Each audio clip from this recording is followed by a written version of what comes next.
நம்ம நாட்டு ரேடார்ல கூட சிக்காத சீனாவுடைய 11 J-20 மைட்டி டிராகன் ஸ்டெல்த் போர் விமானங்கள் இந்திய எல்லைக்கு ரொம்பவே பக்கத்துல வந்து வரிசையா நிற்கிறது. செயற்கைக்கோள் படங்கள் மூலமா ஆதாரத்தோட அம்பலமாகியிருக்கு.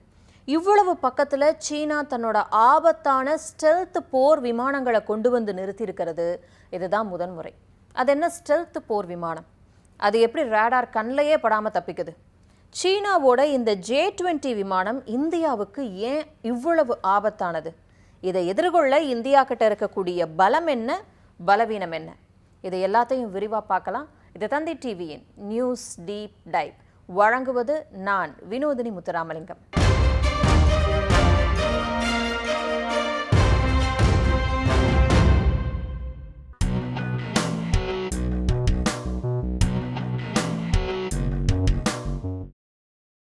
சீன எல்லை பகுதியில் மறுபடியும் ஒரு மிகப்பெரிய பதற்றம் உருவெடுத்திருக்கு. சீனாவுடைய மிக சக்தி வாய்ந்த ரேடார்ல கூட சிக்காத J-20 மைட்டி டிராகன் ரக ஸ்டெல்த் போர் விமானங்கள் இந்தியாவுக்கு எதிர இருக்கக்கூடிய சீன வான்படை தளங்கள்ல வரிசையா நிறுத்தி வைக்கப்பட்டிருக்கிறது. செயற்கைக்கோள் புகைப்படங்கள் வழியா தெரிய வந்திருக்கு. மொத்தம் 11 J-20 போர் விமானங்கள். இந்த செயற்கைக்கோள் படங்களை ஆய்வு செஞ்சப்ப கடந்த ஜூன் இறுதியில அப்புறம் ஜூலை தொடக்கத்துல சீனா தன்னோட 2 முக்கிய வான்படை தளங்கள்ல இந்த J-20 விமானங்களை நிறுத்தி இருக்கிறது உறுதியாகிருக்கு. ஹோட்டன் விமானத்தளம், இது சீனாவுடைய ஜின்ஜியாங் பிராந்தியத்தில் இருக்கக்கூடிய ஒரு இராணுவ பயன்பாட்டு தளம். ஜூலை 9 அன்னைக்கு எடுக்கப்பட்ட படத்துல 7 J-20 விமானங்கள் இதன் ஓடுதளத்துல நிறுத்தப்பட்டிருக்கு. இது நம்ம நாட்டுடைய லடாக்கில் இருக்கக்கூடிய லே பகுதியிலிருந்து வெறும் 389 கிலோமீட்டர் தொலைவிலையும் இந்திய வான்படையுடைய மிக மிக முக்கிய எல்லையோர தளமான டவுலத் பெக் ஓல்டி பகுதியிலிருந்து வெறும் 245 கிலோமீட்டர் தொலைவிலையும் தான் இருக்கு. இந்திய எல்லைக்கு பக்கத்துல இவ்வளவு அதிகமான J-20 விமானங்கள் ஒரே இடத்துல குவிக்கப்படுறது அப்படிங்கிறது இதுதான் முதன்முறை. அடுத்து டாம்சங் விமானத்தளம், இது திபெத்துடைய லாசா பிராந்தியத்தில் அமைஞ்சிருக்கு. இந்த தளத்துல 4 J-20 விமானங்கள் ஓடுதளத்துல தயாரா இருக்கிறது தெரியுது. நம்ம அருணாச்சல பிரதேசத்துல இருக்கக்கூடிய டவாங் பகுதியிலிருந்து வடமேற்குல வெறும் 344 கிலோமீட்டர் தொலைவில் இந்த தளம் அமைஞ்சிருக்கு. ஸ்டெல்த் விமானம் அப்படின்னா என்ன? இந்த J-20 ஏன் ஆபத்தானது அப்படிங்கிறத பார்த்துடலாம். ஸ்டெல்த் அப்படிங்கிற ஆங்கில சொல்லுக்கு மறைமுகமாக அல்லது ரகசியமாக செயல்படுதல் அப்படின்னு பொருள். சாதாரண போர் விமானங்கள் வானத்தில் பறக்கும்போது எதிரி நாட்டுடைய ரேடார் திரையில பளிச்சுன்னு தெரிஞ்சிடும்.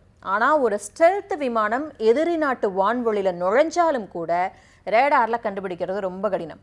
சாதாரண ரேடார் எப்படி வேலை செய்யும் அப்படின்னா, இப்போ ரேடார் வந்து ஒரு ரேடியோ அலைய வானத்தை நோக்கி அனுப்பும். அது ஏதாவது ஒரு விமானத்தின் மேலே பட்டா சுவரில் அடித்த பந்து மாதிரி திருப்பி வந்து ரேடார் திரையில் அப்படியே புள்ளியாக காட்டும்.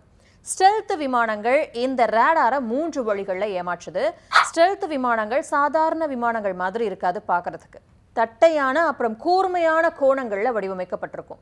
இதனால ரேடார் அலைகள் இதன் மேலே பட்ட உடனே திரும்பி ரேடாரை நோக்கியே போகாம வேறொரு திசைக்கு சிதறி போயிடும். அதாவது ஸ்டெல்த் விமானங்களை நல்லா கவனிச்சிங்கன்னா அதோட இறக்கை முனைகள், வால் பகுதி, அந்த சக்கரம் வெளிவரக்கூடிய கதவுகள் இது எல்லாமே ஒரே மாதிரியான கோணங்களில் வடிவமைக்கப்பட்டிருக்கும்.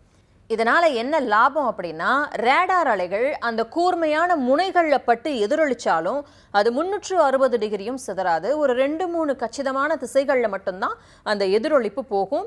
ரேடார் அந்த ஒரு குறிப்பிட்ட திசையில் இருந்தால் மட்டும்தான் விமானத்தை கண்டுபிடிக்க முடியும். ஆனால் 99% நேரங்களில் ரேடார் அந்த திசையில் இருக்காது. இந்த விமானங்களுடைய வெளிப்புறத்தில் சிறப்பு கெமிக்கல் பூச்சிகள் பூசப்பட்டிருக்கும், அதாவது சிறப்பு ரசாயன பூச்சிகள். இது தன் மேலே படக்கூடிய ரேடார் அலைகளை திருப்பி அனுப்பாம உறிஞ்சி வெப்பமாக மாற்றிடுமா. சீனாவுடைய இந்த J-20 மைட்டி டிராகன் வெறும் ஒரு சாதாரண போர் விமானம் மட்டும் கிடையாது. இது ஆசியாலேயே தயாரிக்கப்பட்ட முதல் 5ஆம் தலைமுறை 5th ஜெனரேஷன் ஸ்டெல்த் விமானம் அப்படின்னு சொல்றாங்க. இராணுவ ரீதியாக இதை பயங்கரமான ஆபத்தான விமானமாக மாற்றுறதுக்கு 5 முக்கிய காரணங்கள் இருக்கு. First look, first shot, first kill அப்படின்னு சொல்லுவாங்க.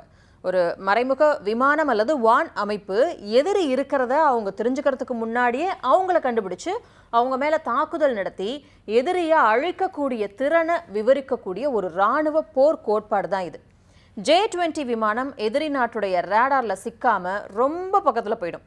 நம்ம வச்சிருக்கக்கூடிய இந்தியா வச்சிருக்கக்கூடிய சுகோய் அல்லது பிற சாதாரண போர் விமானங்கள் J-20 ரேடார்ல கண்டுபிடிக்கிறதுக்கு முன்னாடியே J-20 தன்னோட ஏவுகணையை ஏவி தாக்கி அழிச்சிட்டு தப்பிச்சு போயிடும். J-20 விமானத்துடைய வயிற்று பகுதிகளுக்குள்ள மறைத்து வைக்கப்படக்கூடிய ஏவுகணைகள் ரொம்ப ரொம்ப ஆபத்தானது. ஏன்னா PL-15 ஏவுகணைன்னு ஒன்று இருக்கு. இது சுமார் 200 300 கிலோமீட்டர் தொலைவில் இருக்கக்கூடிய எதிரி விமானங்களை துல்லியமா தாக்கும். நேருக்கு நேர் போர் விமானங்களை சண்டைக்கு இழுக்கிறத விட எதிரி நாட்டுடைய வான்வழி எச்சரிக்கை விமானங்கள், ரேடார் விமானங்கள், அப்புறம் எரிபொருள் நிரப்பக்கூடிய விமானங்களை தூரத்திலிருந்தே அழிக்கிறது தான் இதோட முதன்மை வியூகம். இந்த விமானங்களை அழிச்சிட்டா எதிரி நாட்டுடைய முழு வான் பாதுகாப்பு அமைப்பு முடங்கிடும். J-20 விமானங்கள்ல சீனா தன்னோட சொந்த தயாரிப்பான WS-15 இந்த என்ஜின்களை பொருத்திட்டு வருது. இதன் காரணமா ஆஃப்டர் பர்னர், அதாவது கூடுதல் எரிபொருள் செலவழிக்கக்கூடிய தொழில்நுட்பம் பயன்படுத்தாமலேயே ஒலியோட வேகத்தை விட அதிக வேகத்துல நீண்ட நேரம் பறக்க முடியும். இதனால எதிரி நாட்டு எல்லைக்குள்ள அதிவேகமா நுழைஞ்சு தாக்குதல் நடத்திட்டு திரும்ப முடியும். இந்த விமானத்துல அதிநவீன AESA ரேடார், அப்புறம் மின் ஒளியியல் கண்காணிப்பு அமைப்பு இருக்கு. இது ஒரே நேரத்துல நூற்றுக்கணக்கான இலக்குகளை கண்காணிக்கும். எதிரி நாட்டுடைய மின்னணு தாக்குதல்களையும், அதாவது எலக்ட்ரானிக் ஜாமிங்னு சொல்லுவாங்க, அதையும் மீறி செயல்படும். அமெரிக்காவுக்கு அடுத்தபடியா ஒரு வருடத்துக்கு 100 125 ஸ்டெல்த் விமானங்களை தயாரிக்கக்கூடிய உற்பத்தி திறன் சீனா கிட்ட மட்டும்தான் இருக்கு. ஒரு சில விமானங்கள் இருந்தால் பரவாயில்ல, ஆனால் சீனா நூற்றுக்கணக்கான J-20 விமானங்களை குவிச்சுக்கிட்டு வர்றதால எண்ணிக்கையின் அடிப்படையிலையும் எதிரிகளுக்கு இது ஒரு மிகப்பெரிய நெருக்கடியான ஒரு தருணம் அப்படின்னு சொல்லலாம். மொத்தம் 11 J-20 விமானங்கள் இருக்குது அப்படிங்கிறது, சீனா கிட்ட இருக்குது அப்படிங்கிறது ரொம்ப ஆபத்தானது. இனிமே இந்த அச்சுறுத்தலை எதிர்கொள்றது தான் இந்தியாவுடைய வான்படைக்கு முக்கியமான சவாலாக இருக்கும். இதுக்காக எதிரி விமானங்களை கண்டறியக்கூடிய சிறப்பு சென்சார்கள், ஒருங்கிணைந்த வான் பாதுகாப்பு அமைப்புகள், அப்புறம் தொலைவிலிருந்து தாக்கக்கூடிய ஏவுகணை திறனை இந்தியா விரைவாக வலுப்படுத்தணும். சீனாவுடைய J-20 விமானங்களுடைய எண்ணிக்கை தொடர்ந்து அசுர வேகத்தில் வளர்ந்துக்கிட்டே இருக்கு. இப்போ 2019 எடுத்துக்கிட்டோம் அப்படின்னா சீனாட்ட வெறும் 50 J-20 விமானங்கள் மட்டும்தான் இருந்துச்சு. 2022 இறுதியில் இந்த எண்ணிக்கை 200 உயருது. 2025-26 வாக்கில் சீனா ஆண்டுக்கு 125 விமானங்கள் அப்படிங்கிற கணக்கில் இந்த ஸ்டெல்த் விமானங்களை தயாரிக்க தொடங்கிருச்சு. 2026 பாதியில் சீனா கிட்ட 12க்கும் மேற்பட்ட வான்படை பிரிவுகளில் மொத்தம் 300 500 J-20 விமானங்கள் வரை இருக்கலாம் அப்படின்னு கணிக்கப்படுது. கணிப்புப்படி பார்த்தா 2030க்குள்ள சீனா கிட்ட 1000 J-20 விமானங்கள் இருக்கும் அப்படின்னு சொல்லப்படுது. ஒரு வருடத்துக்கு 125 போர் விமானங்களை தயாரிக்குது அப்படிங்கிறது சாதாரண விஷயம் இல்லை சீனா. அதாவது சீனா தன்னுடைய உற்பத்தி திறனை எந்த அளவுக்கு உயர்த்தி இருக்கு அப்படிங்கிறதுக்கு இதுவே ஒரு உதாரணம் அப்படின்னு சொல்லலாம். வணிக ரீதியிலான சாதாரண விமானங்களை தயாரிக்கிறது மாதிரியே அதிவேகமாக போர் விமானங்களை தயாரிக்கிறாங்க. சீனா திடீர்னு ஒரே நாளில் இந்த விமானங்களை அப்படியே எல்லைக்கு கொண்டு வந்து நிப்பாட்டிடல.